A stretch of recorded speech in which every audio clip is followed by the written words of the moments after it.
Papež Frančišek je opoldanski nagovor na 28. nedeljo med letom namenil razlagi evangeljskega odlomka, ki govori o kraljevem oziroma božjem povabilu na poročno gostijo.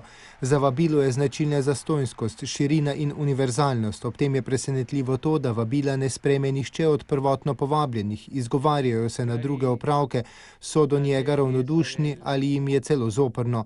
Ob tem Sveti oče zatrjuje, da nam Bog v svoji dobroti svoje prijateljstvo podarja, popolnoma zastonj nam ponuja svoje veselje in odrešenje.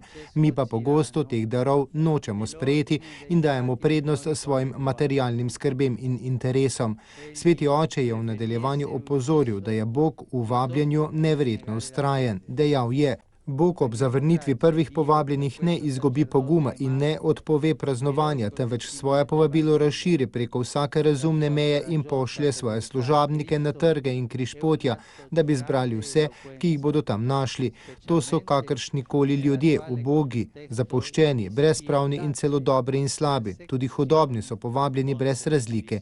In tako se dvorana napolni s temi odrinjenimi. Evangelij, ki ga nekdo zavrne, namreč najde nepričakovan sprejem v mnogih drugih odprtih srcih, je dejal papež Frančišek in dodal, da božja dobrota nima meja in ne odriva nikogar, saj je vseobsegajoča, vsem daje možnost odgovora na njegovo povabilo.